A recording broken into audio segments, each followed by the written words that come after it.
Welcome back in. Welcome back in. It's your boy Mike coming back at y'all, man. Off-season time. After a thriller in the Super Bowl against the Las Vegas Raiders, your Arizona Cardinals came out on top 33-19. Thanks to a huge effort by the defense, but also by Super Bowl MVP Ty Davis Price. Ran for over 150 yards, really did his thing, 2 touchdowns, and one of his biggest runs of the game coming right before halftime on a 3rd and long, running for over 60 yards to set us up with what ultimately ended up being a lead-taking touchdown. And without that, not sure how the rest of the game would have gone. Really, really good job on these guys this year, man. BJ Ojulari, you see, 1 overall away and now right there in the 90 club. And, when this was a guy who started out in the low 70s back in season 1, since worked his way up to become one of the better pass rushers in the league. 88 speed, 94 acceleration, and those finesse moves continue to work their way up. Reigning best offensive lineman Dalton Murray, of course, coming off of a spectacular second season that saw him claim that hardware. He's up to a true 78 overall as these young guys just continue to perform. Now, with that out of the way, let's go ahead and take a look at some of these retirements coming out of this year. Laken Tomlinson and Garrett Bowles, 2 offensive linemen. Bobby Wagner and Jimmy Ward, 2 veterans that I'm sure contributed very heavily to Pittsburgh being 15-2. Time to reload a little bit in those spots. Marcus Mariota decided he was over it after ending the year as the Seahawks starter. Andrew Norwell, Mitch Morse, and Aaron Donald. Man, that is a huge one. Has been such a pain, thorn in our side throughout these years, man. He's a phenomenal player. Hate to see him go as a fan. Love to see him go as an Arizona Cardinal. Ryan Jensen retires. David Bakhtiari, that's huge for Green Bay in a negative way. Jadeveon Clowney, Morgan Moses, and Aaron Rodgers finally calling it a career. Ended the season injured, so unfortunately was not able to participate in the Jets' loss. But, it doesn't always end up as a storybook ending. And Rodgers retires after 21 years. Trent Williams, Darius Slay, Teron Armstead, Charles Leno. Look at all these offensive linemen calling it a career.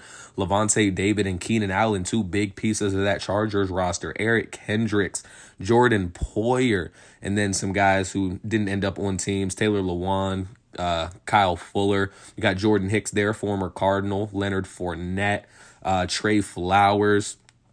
And, Melvin Ingram, of course, was a really good contributor for some seasons. Jawan James, Jaquaski Tart. And, man, that's a lot of heavy hitters now leaving the league. Going ahead and advancing into this re-sign period. We got a couple of guys that we still have to make some decisions on. We'll see that 3rd mock draft of draft season. And let's go ahead and start by filling this staff. Unfortunately, both of our coordinators lured away to take head coaching jobs. So it's back to square one, and we've settled on offensive coordinator Matthew Hamilton. Definitely a work in progress, coming up from being a quarterback's coach somewhere in the league. And then Sammy Rios, the only guy available for the defensive coordinator spot. I guess a lot of teams filled that need early. So we're going to take a chance on the young Sammy Rios. Mock draft 3 times. Seahawks projected to take left end John Kellum at number 1. And the Texans, now this is interesting. We had the Texans first round pick after season 1, and we picked first. The Texans then picked number 1 last season and drafted corner Raekwon Robinson. They now are they now have the number 2 pick in this year's draft. So that rebuild is not really going the way that they had liked down in Houston. Of course, the complete opposite in real life. But, they have a chance to pair a really talented player at number 2 with someone on their team. Maybe they go receiver, add some more receivers into that group. For CJ Stroud, maybe they go defense, pair somebody with Will Anderson, maybe give Derek Stingley another guy on the boundary alongside him. And you see the Rams right here projected to take right end Tyrone Spruce, looking to fill that Aaron Donald void immediately. And that's a pretty big void to fill. And you see us projected currently to take right tackle Casey Beal after being projected to take receiver Zach Chambers for basically the entire season. The strength is a question mark, just decent to solid, but great to elite in pretty much everything else. He does have some workable ratings: A run block or A pass block finesse, A run block and run block finesse. The power blocking just seems to be a negative of his, but something that could change in time. Zaven Collins, as we know, still not interested. Gonna go ahead and pick up Paris Johnson's 5th-year option, of course. You see a couple vets here. Jaron Kearse, Chase Claypool. We thought about it, man, and we love what Kearse has brought to the organization. Just going to go ahead and hold off on that. Chase Claypool as well. He's getting a little bit older. And then Zaven Collins, you see he just has no interest in re-signing with us. That is absolutely okay. We're going to pull the offer, and we're just going to go down the franchise tag route. Zaven Collins, $17.7 million, is going to be back with the team for his age 27 season. That's going to pretty much do it there for those re-signings. And going to go ahead and just advance to the first week of free agency, man. Time to see who we have available. Who can we bring in to help this team continue to progress? We went 15-2, won the Super Bowl, but that's the work never stops. It's a new season. Everyone's going to start off 0-0. It's all about continuing to put your best foot forward each and every time you step out onto that field. And before we get into that, just wanted to go over these numbers once again. End of the year, Dak Prescott, of course, leading the way, nearly 5,000 yards. Mark Taylor, the rookie for the Lions, 4,578. And then Glenn Roberts coming in third with 4,439. How about that from Glenn Roberts? Going from such an inconsistent passer to someone who finished top 3 in passing yards and number 1 with 50 touchdowns for that aspect. Meanwhile, something that was very interesting to me, very peculiar, also led the league in interceptions. Joe Burrow threw 41 touchdowns to 4 interceptions, right? The Bengals did not make the playoffs. That is insane. If you've ever seen a sign of needing to retool on the defensive side, I don't know how much more clear it could become, because that is ridiculous. Your quarterback has a plus 37, touchdown to interception ratio, and you can't even put together a team that can go 10-7. Just absolutely ridiculous. You see the running backs here. Ty Davis Price ended up second in rushing yards behind Jonathan Taylor, who nearly cracked onto that top 10 all-time rushing in a season list. CeeDee Lamb leading the league in yards, 1,569, and Rashad Bateman clutching it up, 1,266 to end the season as the 5th receiver in terms of yards, 2nd receiver in terms of touchdowns, tied there with Brandon Ayuk behind Chris Godwin. Trey McBride also getting up there with 14 scores. You see the rookie Shamir Allen for Dallas with 13. CD number 2 in catches, 110, behind Justin Jefferson's 112. Juju, a resurgent season for New England, 96 for 1,250 and 9 scores. Chris Olave at this point getting more towards veteran status. And how about Trey McBride? Shout out to him for having the longest play from scrimmage that we had all season long, 80 yards. And I know exactly what play that was, too. That was when we played against the Rams. The first time around, he had such a dominant showing there. Defensively, well, first things first, on the offensive line, I don't know if you realized, the Raiders had both of their tackles there in the top 5. Crazy. Devondre Campbell leading the way in tackles. You see Chris Jones leading the way in tackles for loss. Myles Garrett, 27 sacks. Nearly 8 sacks ahead of second place Jeffrey Simmons, who had 19.5. Jalen Johnson, 14 interceptions, 9 for Amani Harris, 8 for Andrew Stinson, 6 for Jalen Thompson. just the amount of guys on this defensive secondary that have been able to make plays when called upon. You see Andrew Stinson leading the league in pass deflections as well with 21. Seeing all these guys just capable of locking in, you can really interchange all of our corners and put them on any combination of receivers. And I feel like I'll take our guys every time. And I feel like they showed it throughout the course of the year and especially throughout the course of the playoffs. I mean, holding the Rams to 0 with Cooper Kupp back in the fold, holding Dallas down with such an explosive offense, though CeeDee Lamb and Michael Gallup did come alive in the second half. And then you see Amani Harris and Jalen Johnson each with 3 defensive touchdowns. Andrew Stinson down there with 2 of his own. A couple more guys down there with 1. Meanwhile, kicking, Cameron Dicker, who won best kicker in the NFC this season, a perfect 25 of 25 field goals and also 71 for 71 on extra points. He was the only kicker to kick 100% in the NFL this year with more than 1 attempt that we saw there from Blake Grupe. And also one of just a handful, 5 kickers to make, or, well, again, we're not going to really count Groupie there, and we're not going to count. So one of just 3 kickers with more than, 5 to 10 attempts to make 100% of their extra points as well. Led the way with kicks made, 50 yards plus with 10. And I mean, really, really good season from him. But on the opposite side of the spectrum, you see Bryce Behringer for the Patriots, most yards per punt with over 53. Meanwhile, Tommy Townsend there near the bottom with 47.2. Ahead of Matt Araiza, peculiarly. We know how big of a leg Araiza has. And net yards per punt also, unfortunately, going to see us very close to the bottom.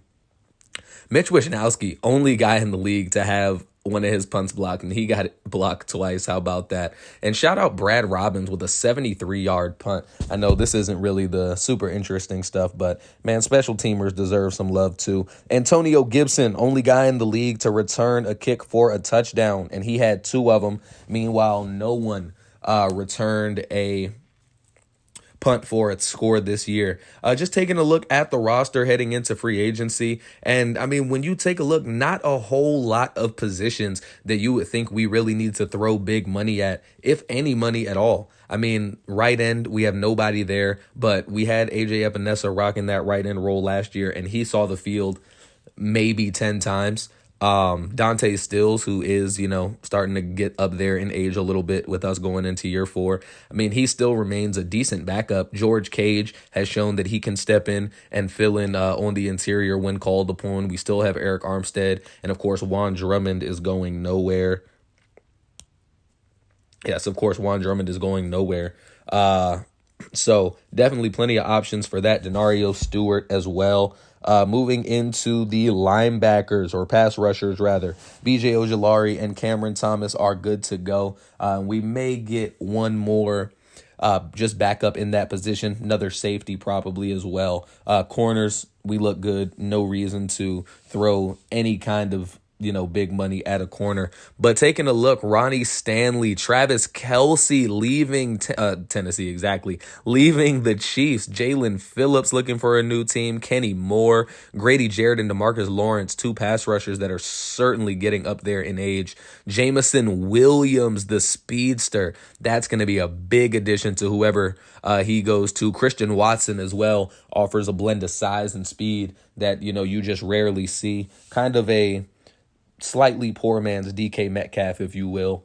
But just taking a look through some of these guys, and especially receivers, we do have Chase Claypool that we didn't re-sign. So wanted to take a look and see if there was anyone that we were interested in to replace him. And Romeo Doubs did catch our eye, but after comparing some of their ratings, didn't think that Romeo Doubs was better than a different guy that we ultimately ended up going with. And that guy, believe it or not, is going to be none other than Chase Claypool. Chase Claypool is familiar with the team. We've seen him step up in moments when called upon. Definitely started to clean up his attitude a lot after becoming an Arizona Cardinal. We saw him go through the season, going games without necessarily getting even a target to his name and just really being there whenever he's needed. Kyron Granson, also someone we were interested in to potentially be or fill in that fullback role over Darnell Washington to let him slide back into a number 2 tight end spot, or maybe keep Darnell at fullback full time and keep Granson as the number 3 tight end, allow Elijah Higgins to continue to rock and roll as the number 2. Offensively or offensive line wise, we do have plenty of depth, but I do like to have a backup at each position. I know it doesn't necessarily always need to happen, but especially with so much money available, we do have that luxury. And one guy we wanted to go ahead and snag was going to be former first rounder Andre Dillard. Has not lived up to expectations since coming into the league. Kind of flamed out with Philly. Hasn't been overly great with Tennessee. So now he gets another opportunity, should he decide to sign, to go ahead and try to continue to just be a solid depth piece for a team moving forward. And one more position was the guard position. And we decided to look at an old face in Elijah Wilkinson. Wilkinson, of course, was with us for a season, year 1, actually. And he played a lot of center, played some left guard, some right guard. Happy to have him back. Should he decide to sign, and we're the only ones, competing for his services. So hopefully he does elect to give us another try, despite, kind of discarding him all those seasons ago.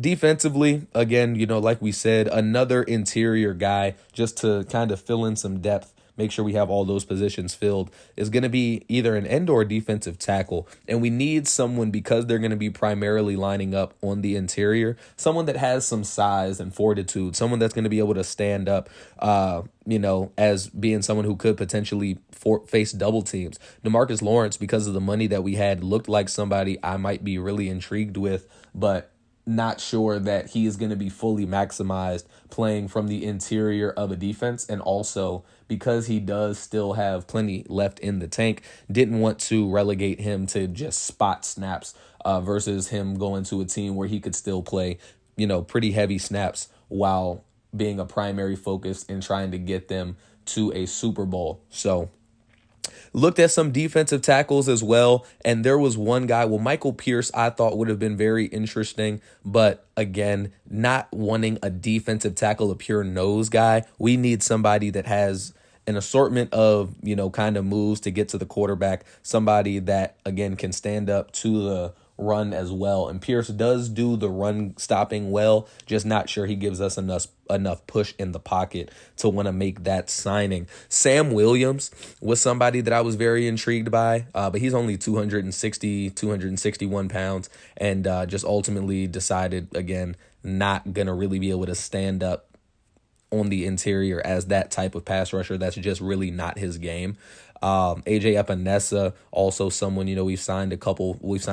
tried to sign a former Cardinal already. But ultimately, we elected to go ahead and get into the outside linebacker business. You see Jalen Phillips there.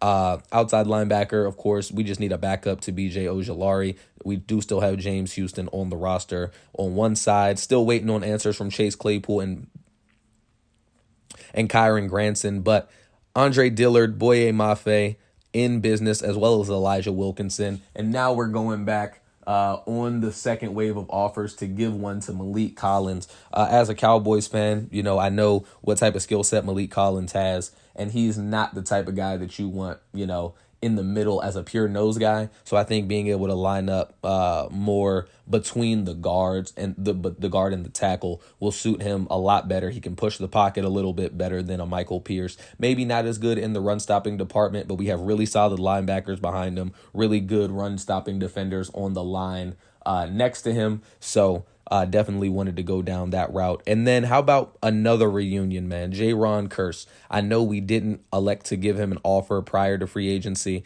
but we're happy to give him one now. And he's the only guy we're waiting on now. We got Kyron Granson and Chase Claypool to sign on the dotted line. So it's going to take us here to day 2 of free agency. Time to see if Jaron Curse has made a decision. Also going to take a look at the 4th rendition of this mock draft. Should be, let's see. Nope. Yeah, we're going to go ahead and take a look at the free agency once again. And Jaron Curse, unfortunately, still has not signed. Not really going to be looking to do any more business. And as you see, going into that next wave of evaluations, Jaron Curse is here. This is the free agency class as you see it. No one that we're signing to play anything more than just, a small role. Chase Claypool likely going to continue to be that number 3 guy with the re-signing, but, all in due time. Draft 4 and the Seahawks. It has them having a different selection at the top. Quarterback Stan Lehman, who had been projected to go to the Saints at 13, for quite a few drafts now. And it wasn't 13, I think, in mock draft 2, but projected to go to the Saints pretty much the entirety of the year. Not going to be a guy who's super mobile, but looks like he's supposed to have a cannon, a medium accuracy. The short accuracy being a C does scare me, but we'll see what that deep accuracy turns into. Jalen Springs projected now to the Texans at number 2. I'd be shocked to see them take a receiver that high up, especially being that I'm not sure that is the root cause of the issues down there in Houston. And they have the Saints actually going with a different quarterback in Joe Klein. So one quarterback elevates, another quarterback elevates from not even in the first round in the prior mock draft. So interesting to see how the last wave will go when we get into mock draft 5. We still see Tyrone Spruce projected to go to the Rams there at 25. And they've made a bit of a change. Zach Chambers now projected once again back to us at pick number 32. And again, 21 years old, 6'4", and seeing these combine numbers has made him a whole lot more appealing. A 4.38 at 6'4".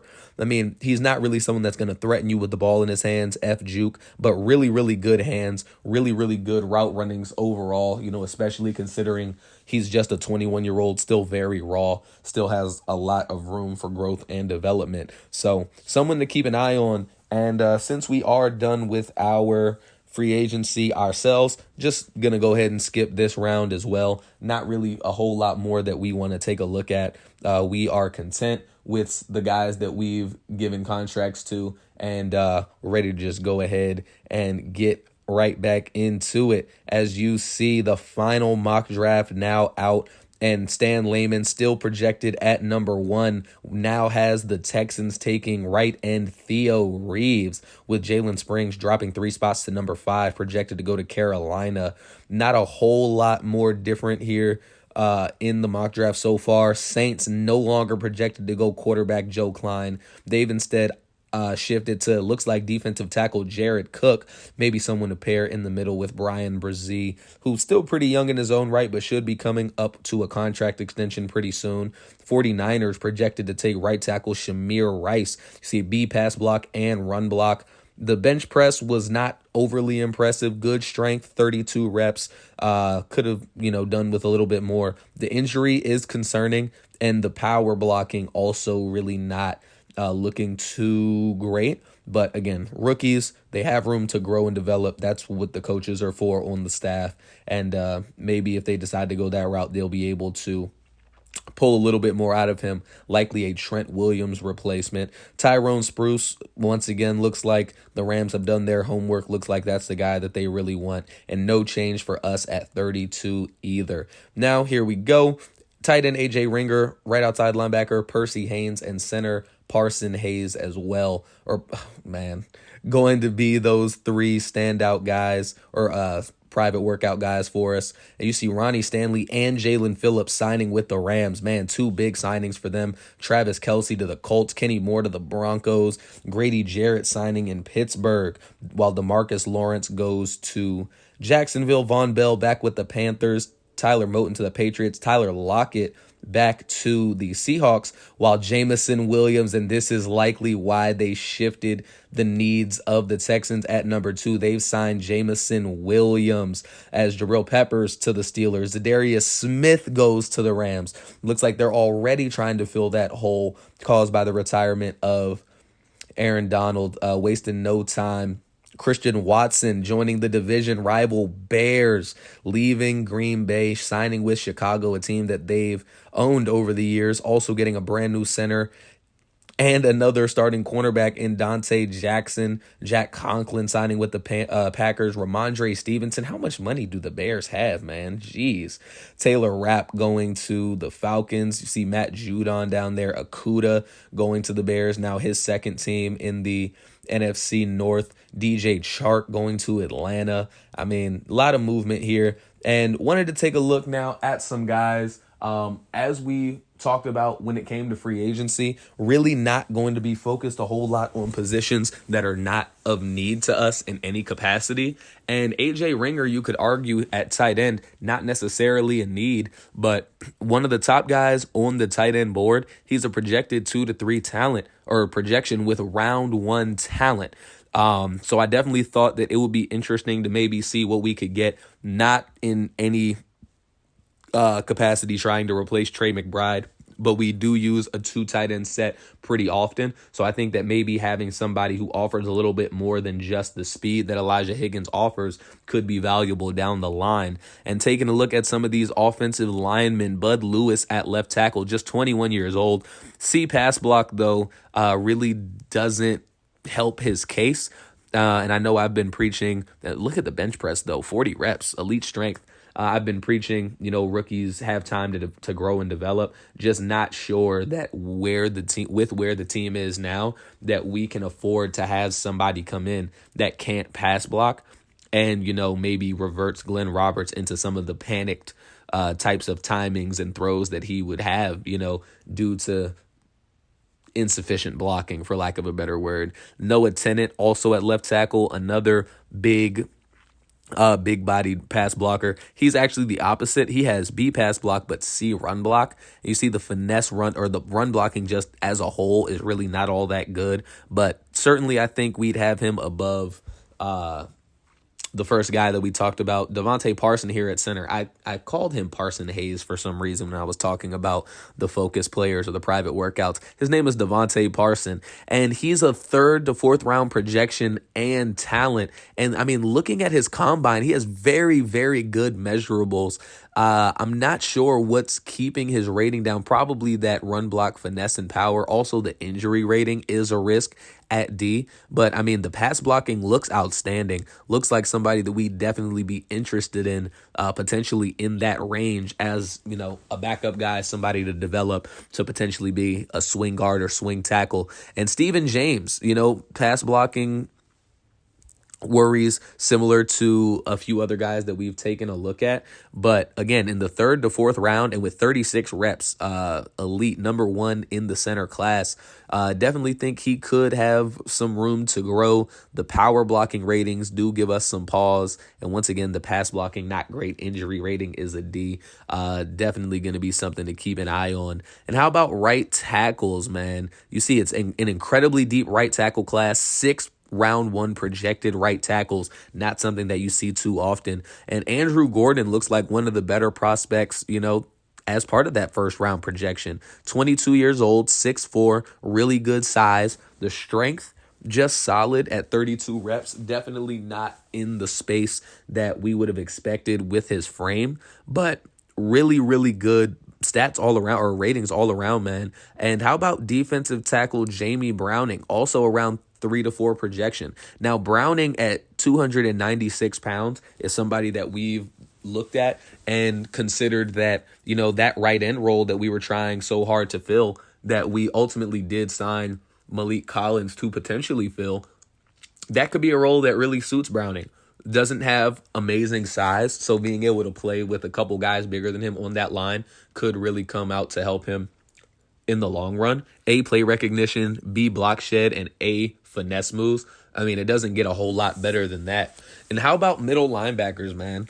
Enrique Sneed, round 3 to 4 projection. I know we've seen a lot of guys in this 3 to 4 range, but A, zone coverage, B, pursuit, and mind you, this is being, paired up against the rest of the middle linebackers, not the outside linebackers. So, there's no pass rushers in these categories to kind of curve it in a negative way. So Enrique Sneed is a true A, zone coverage, B, man coverage, A, awareness, A, play recognition, B, pursuit. And I mean, the speed is pretty good as well. Definitely somebody you got to keep an eye on, especially considering that we do have Zaven Collins on the franchise tag, and there's no telling, if 2 Super Bowls didn't change his mind about wanting to be here, I'm not sure what will. Percy Haynes, another guy that we had taken a look at. We used one of our private workouts on him.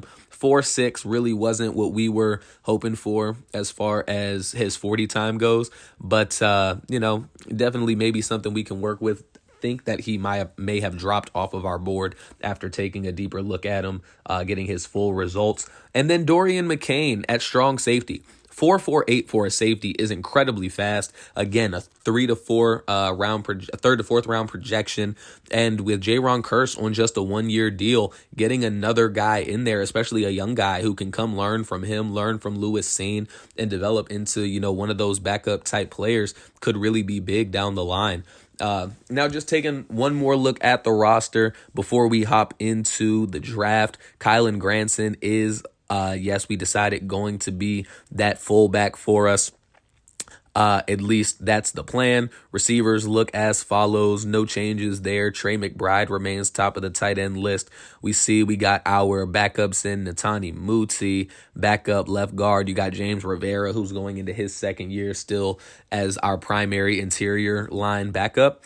Left ends there, we got Malik Collins now at right end. We'll see if we need to make any adjustments there. Cam Thomas, Zaven Collins, Cam Wilhelm, and Owen Popo. Popo likely going to need a contract extension next year if we hope to keep him around. And even though he doesn't play often, his speed is very, very critical on special teams. And when he does, if he's ever had to fill in, just having his speed on the field makes it feel like not as drastic of a drop-off as, if we're replacing a Zaven Collins or a Cam Wilhelm with someone, 80, 81 speed.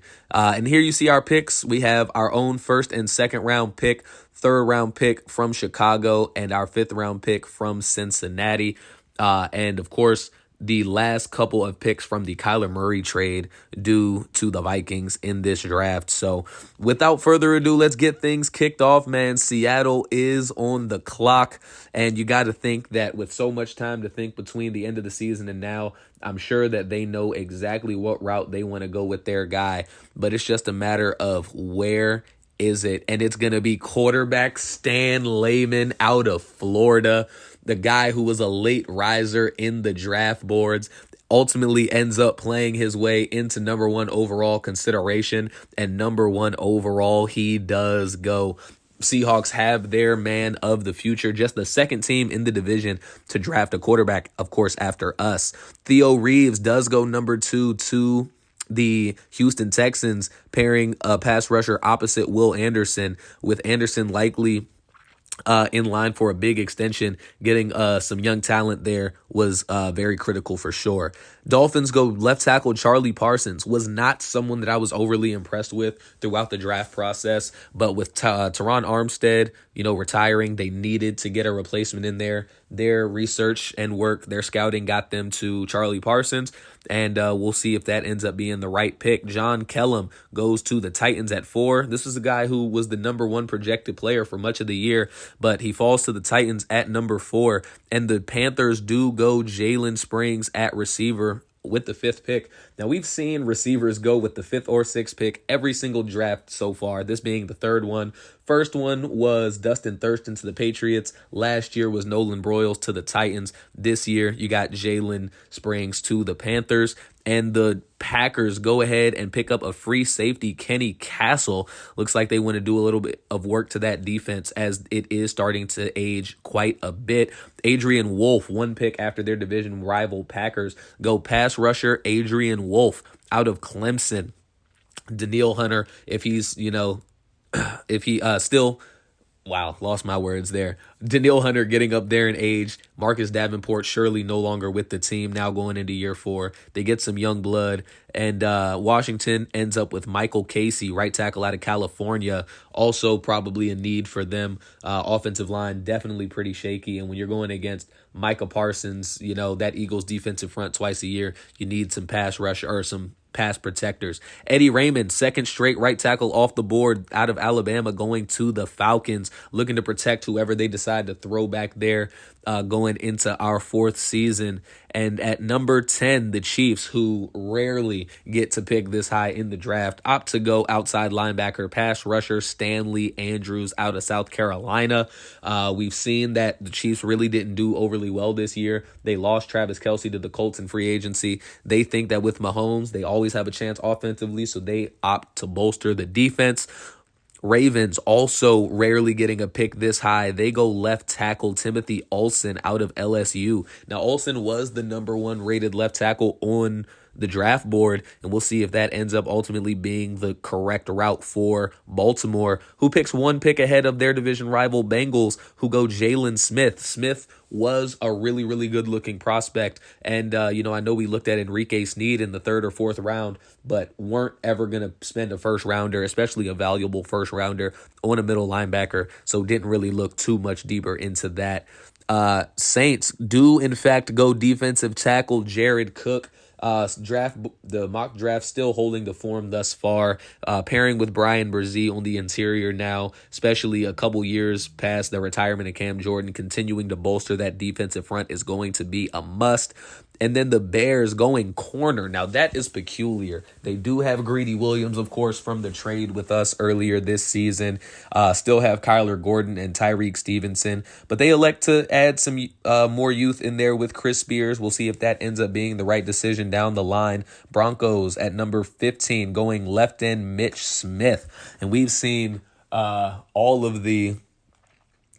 we've seen 2 now of the AFC West teams go defense, likely trying to, now all 3 as the Chargers go pass rusher Dylan Lowry, likely trying to, combat the really high-powered offense of the Raiders, who have won the division now 2 years in a row, and this year actually represented the AFC in the Super Bowl.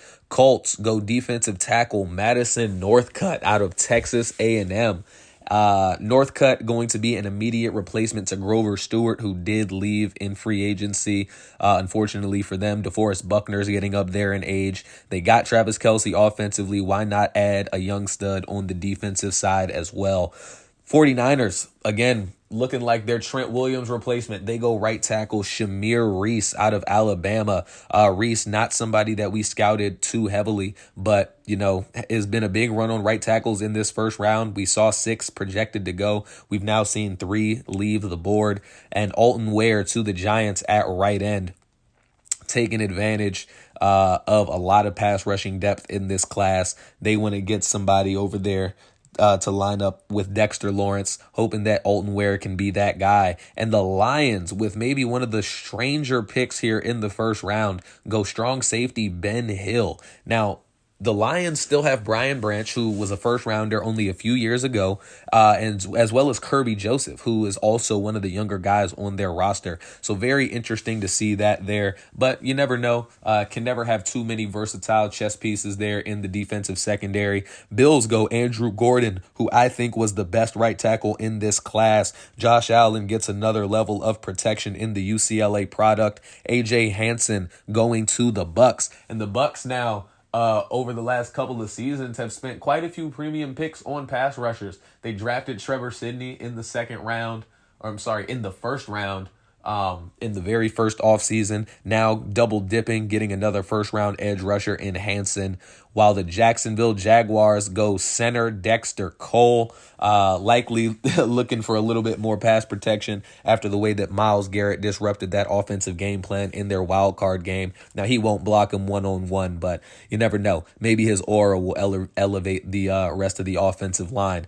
The Jets actually beat me to skipping to their pick. They go right tackle Casey Beal, who had been projected to go as low as to us at number 32. Beal looked okay. We'll see how he ends up being there in New York, protecting Zach Wilson. And the Rams do ultimately go ahead and select Tyrone Spruce out of Clemson. Again, he was projected to go to them the minute the news of Aaron Donald's retirement came out. They signed Zadarius Smith, they signed Jalen Phillips, and now they get a young stud in Tyrone Spruce. Calvin Gordon, another right tackle, the fifth now off the board out of Utah, going to the Browns, and they lost Jack Conklin in this past free agency. So an immediate plug and play on the offensive line, at least they're hoping, while the Eagles go pass rusher Will Sheldon, right outside linebacker out of Clemson. And we see him and Tyrone Spruce, teammates, both from the same defensive front, getting selected here in the first round. Philly adding strength to an already strength. And then you got Raekwon Thomas going to the Pittsburgh Steelers out of Oklahoma. We saw Raekwon go in the first round last year. Raekwon Robinson going number 1. Another Raekwon goes in the first round this year. This time it's Thomas to Pittsburgh to pair with Joey Porter Jr. And the Patriots with the first. Well, I mean, the Lions were the first, but with another shocker here in the first round, selecting running back Juan McKinney out of Oklahoma State. Now, I know they did lose Ramondre Stevenson, but McKinney is not an explosive, too explosive of an athlete. He's not an elite route runner or option out of the backfield. Just not really sure what the Patriots were thinking with that one.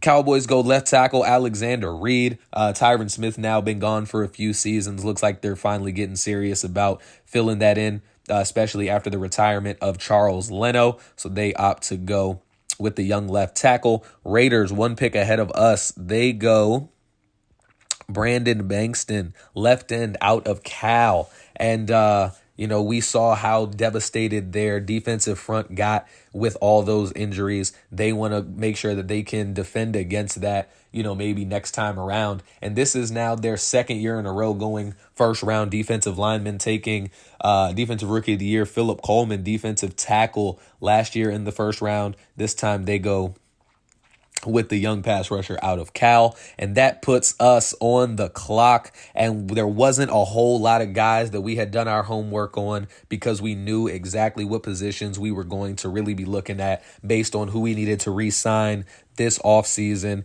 And to nobody's surprise, the guy who had been projected to us pretty much from the very first mock draft is somebody that we're very, very interested in, especially knowing that he has round 1 talent. But wanted to go ahead and take a look just at some more guys. I know we don't have a whole lot of information on most of them, but just getting one final look, making sure that we dot our I's, cross our T's. And this guy right here, Marco Ellis, looked very interesting. Now, of course, we do not need a cornerback at all, but man coverage A, B press, B zone, and a 4.35 40 at 6'4". I mean, if we were in the market for a corner, this would have been a guy that we drafted right there, essentially. But again, just not necessary. It would have been such an unnecessary pick. I mean, we could argue that the pick for Amani Harris last year was unnecessary, but ultimately ended up paying off. But with 3 young guys, 2 on their rookie contracts, 1 on a team-friendly 5-year deal, we opt to go receiver Zach Chambers, who unfortunately is only going to have regular development, but we couldn't pass up on that size-speed combo. 6'4", ran a 4.38, only ends up with 91 speed and normal development. But with Chase Claypool back in the fold, Chambers likely will be able to, soak up some secondary reps after those top 3 guys while he kind of learns the system, gets acclimated to the league. Seattle, first pick in the second round, goes defensive tackle Henry McIntyre out of Alabama. impact player, we saw how bad the interior of their defensive line was, as their highest rated defensive tackle was not even a 70 overall last year. So hoping that he can make a big difference on that interior. Texans go Derek Bowers, giving CJ Stroud a little bit more protection. Dolphins get on the other side of the offensive line, go right tackle. Titans go up the interior with George Rivers. Panthers, now that is the craziest pick that I've seen so far. Quarterback Joe Klein out of Memphis. Bryce Young is one of the highest rated quarterbacks in the league, and he's only going into his 4th year, which means that before they have to pay him, they still have 2 more seasons. Absolutely unnecessary pick there for the Panthers. Packers go Junior Judge, double dipping on the defensive side of the ball. DeMarcus Hardison, left guard, goes to the Vikings. Washington Commanders go Jay Torrance. Now, Torrance, we didn't talk about him a whole lot, but Torrance was a really, really good prospect. We knew we weren't getting rid of Jalen Thompson or Lewis Seen, so we didn't want to pull the trigger on that, but very shocked to see him fall into the 2nd round. Falcons go cornerback Stacy Streeter out of Arkansas, before the Chiefs go strong safety Jalen Weatherspoon out of Wisconsin. And that means Kansas City also double dipping on the defensive side, certainly looking like they're in no rush to replace the departed Travis Kelce, although they do have a young tight end that was already in place. So that's likely the whole thinking right there. Nasir Dockett going to the Ravens with the 11th pick of the 2nd round. Dockett did not look like a good prospect at all. I think that's a really bad pick for them. But when you have Lamar Jackson and you rely so heavily on the running game, I think that they do have more of a plug-and-play running back system there. Bengals go Melvin Hutchins out of Florida. Another guy. We saw how dynamic that offense was, 41 touchdowns to 4 picks for Joe Burrow. So the only thing I can assume is that the defense was very underperforming. They get a young stud there.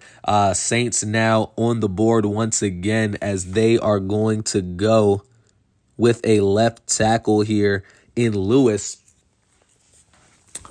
Just to fill in a little bit more, you got Ryan Ramczyk getting up there in age.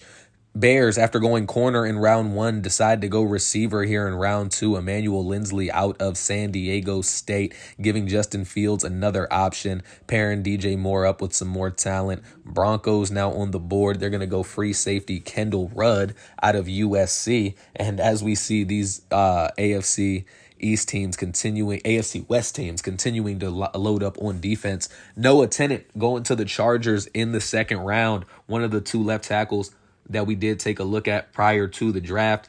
Doesn't make it to us in the 2nd round. We weren't overly concerned about it. And right here at pick 17 with Indy on the board, we wanted to see, where some of our guys were on the board and to see if this was maybe a potential trade-up spot, because we didn't have too many targets. So we figure using some of our capital to go ahead and get a guy that we really, really wanted on the team would make a lot of sense. So with that, we called up the Indianapolis Colts. We got a framework for a deal, and this is it. Darnell Washington and our 2nd round pick and 5th round pick this year, a 4th next year, and a 4th and 6th the year after that for their 2nd round pick here at number 17. And Ben DiNucci just to make the money work. He's going to end up getting cut later. And we are on the board, of course, not even going to take a look at any trade away scenarios since we just traded for this pick ourselves. And we are running the card up to Roger Goodell. We know where we want to go. AJ Ringer is the guy. 2nd to 3rd round projection, round 1 talent. And I mean, he is quite literally the whole package. Could have been a little bit faster. 4.67, is still decent for a tight end, but we were hoping more in that low to mid or high to mid 4.5s.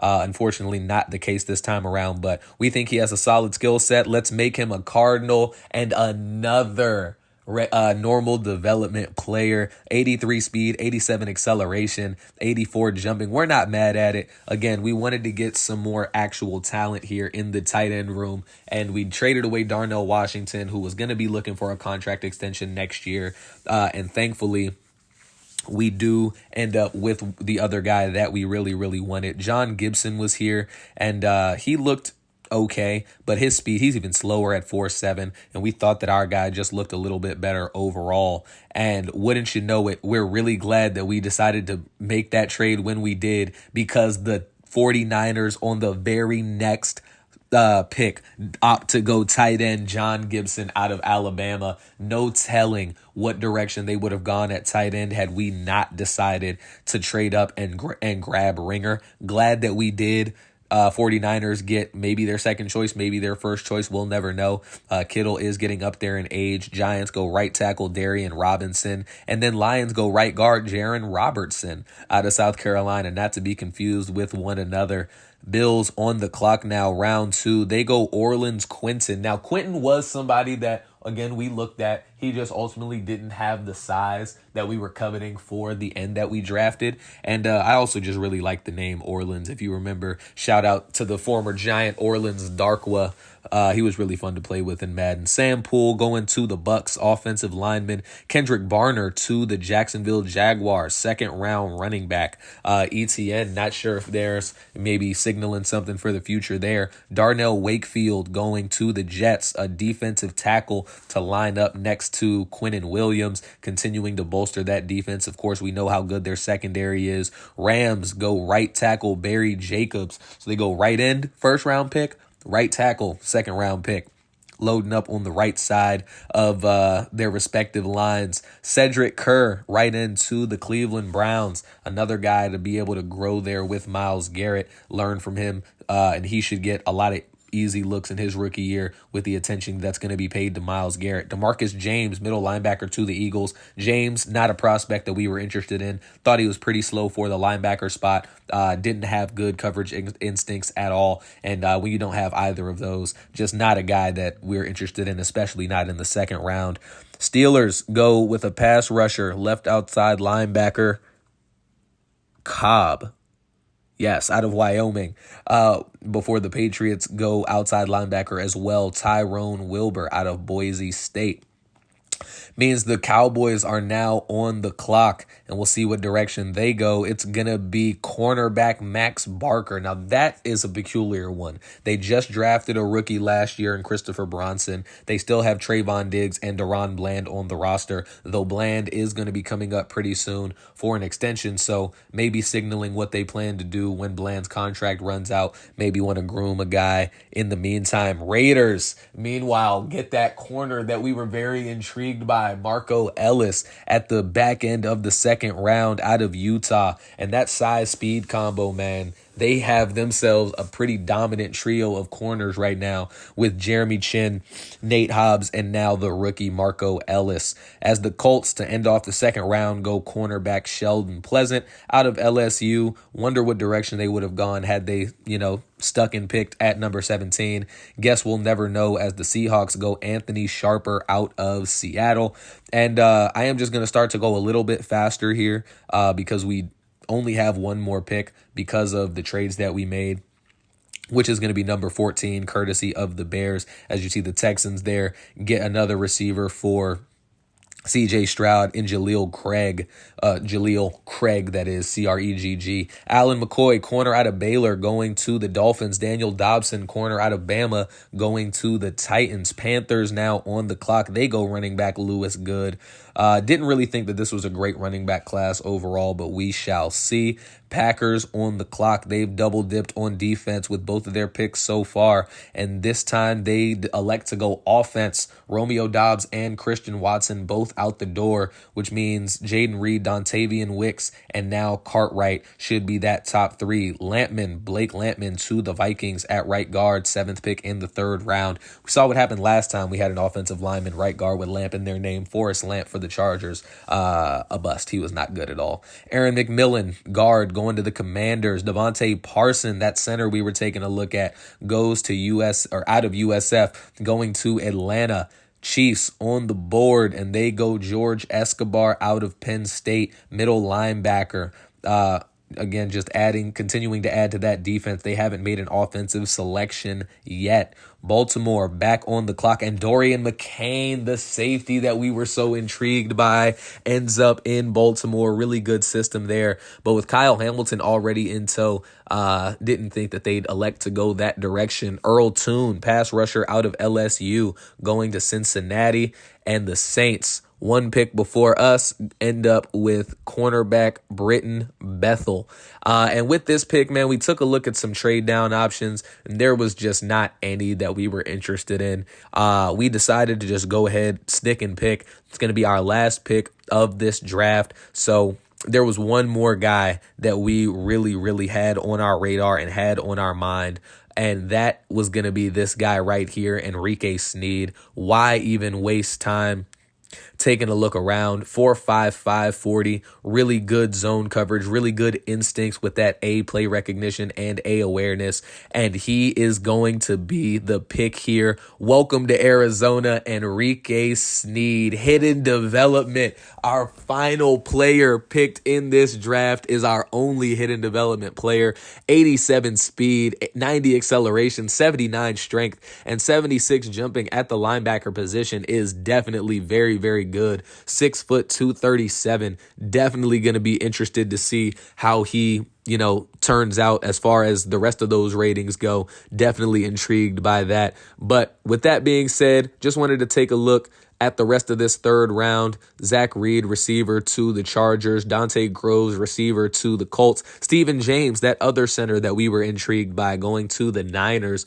Percy Haynes, the linebacker, other one we were looking at, to the Giants. Clay St. Louis, middle linebacker to the Lions. Davis Kelly, outside linebacker, Bears. Aaron Willis, tight end to the Bucks. Cortland Gaddis out of Colorado, middle linebacker to the Jags. Joey Whitley going to the Jets, tight end. Right guard Kerry Stallings to the Rams. Peter Dodson, outside linebacker to the Browns. Jackson Barrett, center to the Eagles. Sampson, middle linebacker to the Steelers. Juan Farrell, and they already have a Juan Booth at D tackle as well, going to the Patriots. 30th pick here of the third round, Jamie Browning, that defensive tackle that we were so intrigued by, going to the Cowboys. Gabe Lynch, right guard to the Raiders. And with the last pick in this third round, the Vikings have it. They're going to wonder if they're going to give Kyler some offensive help. They do not. They go Oscar Perriman, corner out of LSU. And to end things off before we get to the end, Steve Allen, running back out of Memphis to the Seahawks. So that's going to do it for us here in the draft. Going to go ahead and just simulate the rest of this. Not really anyone else that we were intrigued by enough to consider making a trade up, and especially being in the fourth round, wasn't going to be a whole lot of value left anyway. So we end up just finishing things out, and that will do it here for the draft. Now time to go ahead and take a look at these prized rookies, man. I'm excited. So let's go ahead and dive right in. It's going to be the last little piece of the offseason, man. Always one of the more enjoyable parts, going ahead and seeing what the stars of tomorrow look like, initially out of the draft. And we'll go ahead and get started with our own team. And as you see, our guys, 76 overall, Zach Chambers, 75 overall, AJ Ringer, and Enrique Sneed, our third round pick, ends up being the best of the bunch overall wise at 77. Zach Chambers, 76 overall, physical receiver, 91 speed, 90 acceleration. And as you see there, pretty good hands, 85, 96 spectacular catch, 88 jumping, the release in a decent space already at 80. Not going to be a guy who's going to be a big threat with the ball in his hands, but somebody that we can get the ball to, short, medium. He can really, contest for those types of passes. Going to be really interesting to see how we decide to utilize him this year. AJ Ringer, second round pick, 75 overall, vertical threat, 22 years old, out of Utah. And we already saw the speed, which wasn't, the best, 83 with 87 acceleration, 85 catching, so very sure-handed at the tight end spot. Run blocking was a little, less than we were expecting at 66, considering it said A, but only one way to find out how he'll truly play, and that's when the pads really start to come on. And how about Enrique Sneed, man? 14th pick in the third round, 22 years old, run stopper out of Washington State. And this was a guy who we were taking a look at, man, pretty much from the beginning of the year. His stock pretty much stayed the same. We took advantage of it, realized that he hadn't risen. 87 speed, 90 acceleration, 69 zone coverage, and the man coverage is even worse. So I'm assuming that it just wasn't very zone coverage oriented for these middle linebackers in this draft. If he had an A and it was 69, but 75 block shed is definitely very, very workable. 84 hit power, 79 awareness, man. He's definitely going to be able to be one of those guys that's going to come in and really be a big run stopper for us.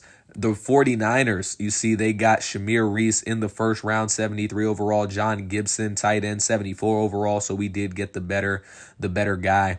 And Shamir Reese here at right tackle, rookie out of Alabama, just a 73 overall, agile. And as you take a first glance, I mean, of course, the power blocking archetypes or ratings rather, just clearly not in a good spot, both mid to high 60s, but everything else, I mean, good strength, good run and pass blocking as far as where they're starting. And as a rookie, man, still pretty young, still has plenty of time to grow into his body, into those stats, and should be an interesting player down the line. John Gibson, 21-year-old rookie tight end, little speedier with 84, but he does accelerate a little bit slower. Same hands, very slightly worse pass blocking.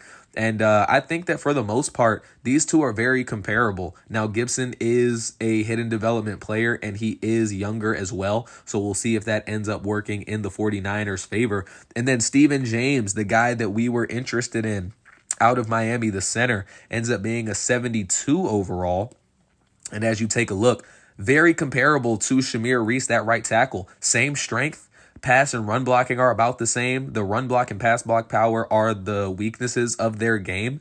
But again, just a really solid base to start from. And if this is a guy that you get in the third round, I mean, you can't but help be happy with that. Now moving on to the Rams, and as you see, those top three guys really going to be the only ones to really think of. Barry Jacobs, right tackle, Kerry Stallings, Miami, and then Tyrone Spruce out of Clemson. And Spruce ends up being a 74 overall rookie, 22 years old, 78 power moves, 85 strength. So the strength is in a really good spot. 80 speed, 88 acceleration, and Aaron Donald, of course, he is not. But, there haven't been many Aaron Donalds in the history of football, so to think that you were going to get him after just one offseason, or in the same offseason he retires, was unlikely. Barry Jacobs, right tackle out of Washington State, so a teammate of our middle linebacker, Enrique Sneed, 21 years old, and his run block power and finesse not in great spots, but again, has very workable ratings to start off with, 76 run block and pass block,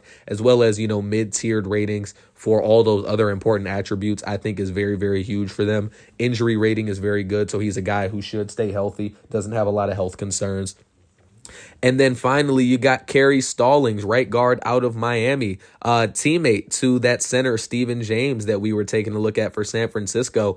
And he's going to be 21 years old as well. They went really heavy on offensive line, and same interesting situation here. Him and their other offensive linemen look like they have the same kind of strengths and weaknesses. And that was the same way that the 49ers were with their two offensive linemen. So intriguing that both teams got a duo of offensive linemen that had very comparable ratings. Now Seattle, number 1 overall pick, Stan Layman, of course, the prize of this class, or so they hope, 74 overall out of Florida. Now he is an older rookie at 23 years old, but they saw him, they want him to be the guy. Geno continues his decline. Marcus Mariota leaving the team via retirement. And he has, good throw power, 93. His accuracies, the fact that short is his, biggest weakness, actually might be a plus because, if you can groom, it's a lot easier to groom that, short accuracy versus those kind of deeper balls. We'll see if he has the ability to kind of layer his throws, as his career goes on. But I think he is decent. Do I think he's number 1 overall pick worthy? Not necessarily, but if you don't have a quarterback, maybe just kind of forcing your hand at that point. Henry McIntyre, defensive tackle out of Alabama, ends up being a 74 overall, immediately walks in and becomes their highest rated defensive tackle. Now, the thing with McIntyre, he is a big body, 91 strength, and can slow or, really push the pocket as a run defender with 78 blocks shed, but he is not refined quite yet as a pass rusher. So very little to no pass rushing, expectations out of him year one, at least if you don't want to be disappointed. And then left guard Anthony Sharper for them in the third round. All three teams in our division grabbing somebody, at least one on the offensive line. And all of them pretty much finding good players there, as Sharper, pass block power and pass block, or run block power and pass block power, not great, but 89 strength, 75 run block, 76 pass block, should be a guy that they're able to mold into, at the very least, a decent, quality starter. But let's take a look at the rest of the draft.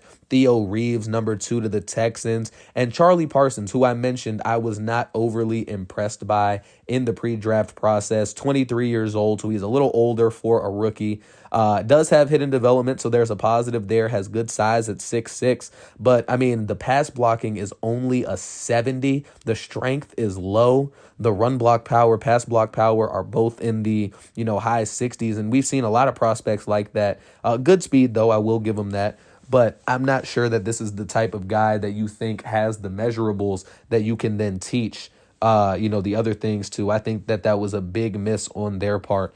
Panthers was intrigued by this guy as well, Jalen Springs. Weren't ever going to draft him. Never even thought about looking at a receiver this high up the board. But he is a 79 overall playmaker, just 22 years old, out of USC. Really good speed, 92 speed, 94 acceleration. Hands are going to be something he has to work on. 83 catching, has to work on those concentration drops. He's a mid-route menace. 86 medium route running is, really insane for that to be so far and away your best route running ability. And also going to be a guy that's explosive with the ball in his hands. So Bryce Young and maybe that second rounder, Joe Klein, as well, going to have some guys to work with as far as skill positions. And how about the Green Bay Packers getting an 80 overall Kenny Castle? I was, questioning this pick when they initially made it, but it looks like they did their homework and I didn't, because he has very good ratings off the rip. 87 speed, 91 acceleration, really good for the back end. Has outstanding zone coverage at 83 and 74 man coverage. I mean, this is a guy that's going to come in and be a contender for Defensive Rookie of the Year, be in conversations for maybe even best DB, right out the gate. And as you take a look at more of these guys, middle linebacker Jalen Smith, who went to the Cincinnati Bengals, 22 years old, also going to be hidden development, 75 overall pass coverage guy. And look at the speed, 91 speed, 89 acceleration. And his is kind of the reverse of what we have in Snead. His block shedding is much lower compared to his zone coverage, which is a 71, while his man coverage is a 60. Really good player here for Cincinnati. Should pair well with Logan Wilson to be a pretty, dominant middle linebacker duo. Now continuing to move down, Chris Spears, the Bears pick for corner. 22 years old, out of Notre Dame, 6'3", so he has the size, but unfortunately is going to just be normal development. So maybe a swing and a bit of a miss there. But, I mean, he looks decent. Definitely a guy that you can work with, that you can develop. 90 speed, 93 acceleration, and you can't teach his size, as well as his 72 catching. Really, really good. 80 man, 76 zone. So definitely workable attributes. Somebody that you're going to hope can learn from Greedy, Tyreek Stevenson, Kyler Gordon, and those guys. And now just continuing to take a look down at some of these guys. Ben Hill, that safety that we were very confused by the Lions drafting. Had they drafted free safety Kenny Castle, would have been all over it. But just don't think that when you have guys in his position that are much better than him, that was necessary. Decent speed, on the back end. The man coverage, though, is abysmal. 58 man coverage. I mean, you're looking at a guy that could possibly be beat by a route, by a fullback, by a left tackle, somebody like that. The zone coverage isn't bad. So, you got to give credit where credit's due. But not sure that was the right pick ultimately. And I will stand on that hill until proven otherwise. Looking at the rest of this first round, man, you see Juan McKinney down there, Brandon Bankston for the Raiders. And I did want to take a look at Juan McKinney more in depth. He is a hidden development player, but at 23 years old for a running back, just not sure again that this was the direction that they should have gone in the first round. I mean, I love running backs as much as the next guy. And I mean, he's fine. 91 speed, 92 acceleration, doesn't really stand out in any one category. 77 trucking is decent along with 76 stiff arm, 81 juke and 80 spin, 78 break tackle, 81 carry. I mean, just not really anything that screams, not even a great, route runner or anything. Nothing that screams first round talent to me. Not even his size. So not sure what they were thinking there, but the pick is there. So not really much more to talk about. That's what they're going to be rocking and rolling with, and hopefully he can be the player that, they're envisioning him to be in their offense. Maybe take some pressure off of Juju Smith-Schuster's hands, but we'll see, or off his shoulders, rather. But yes, we shall see. Kenny Castle ends up being the highest rated player picked in the first round. And one more guy I wanted to take a look at just before we get into the highest rated players in the class was Raekwon Thomas, 6'2", 23 years old, out of Oklahoma, another hidden development player. Man, we just missed out on all the hidden development players, it seems. But he has good size, and at the back end of the first round, I'm not mad at this. They have a lockdown dominant number one in Joey Porter, and Raekwon Thomas adding some size and speed in there opposite him. 80 man coverage. We know that Joey Porter is primarily a man coverage guy as well, at least by the ratings. So definitely intriguing, along with that 92 jumping. Catching at 61 is pretty low, but, we'll see what he can make happen, as Kenny Castle does end up being the top player in this class at 80 overall. And I wanted to take a look at this guy right here, Melvin Hutchins. Now, we did not take a look at him in the pre-draft process. 6'4", 22 years old, out of Florida. And look at the speed on this guy. 93 speed for a corner that's 6'4". And he's the third best player in this entire class, picked in the mid-second round. Cincinnati getting a steal at this pick. I mean, imagine if Pittsburgh had ended up picking that guy. The fourth rated player, actually the guy that we were looking at, that we said had we needed a corner we'd be taking. It's Marco Ellis, also a 6'4" guy. This guy out of Utah, 22 years old, and we saw his blazing speed with his 40 time, and he's even faster than Hutchins. 94 speed, 94 acceleration, 88 jumping, 81 man. I mean, this guy, not the greatest, as far as tackling goes, but if he can stop his guys from ever even getting the ball, not sure that he's going to have to tackle them in the first place. I'd say it's an opportunity missed out on, but again, we have no need for a cornerback. So good for the Raiders, bouncing back, getting one of the best guys in the class. And as you see, I mean, a good mix. You had a couple of guys there at the top that were, the standouts, and then some guys in the mid to high 70s. But how about Sharif Taylor, fourth round pick for the Titans, 21 years old. Derrick Henry certainly soon to be retired, I'm sure, now going into his age 34 or 35 season as Sharif Taylor. And I mean, the Patriots drafted a worse player in the first round. They could have gone after Sharif Taylor later, or even drafted him there, and it would have been easier to explain. But Taylor better in practically every aspect when compared to Juan McKinney. Titans may have their running back of the future. Not so sure about New England on that end, but we shall see. As you see, the Panthers getting their receiver as the number 2 guy in the class. And how about Enrique Sneed being one of the top guys in the class in his own right? 77 overall in the third round, tied with a bunch of first and second rounders. So overall, I definitely think that we did a really good job with the picks that we had. You would have loved to see some more hidden development players throughout, but we did get Zach Chambers, who should hopefully fill in for us as our fourth receiver this year. We saw that we needed a fourth receiver. Amani Hunter had plenty of snaps with us last year, and with Claypool being on a 1-year deal, I think that's a big get. As you see, we're going to take one more final look at the roster post-draft.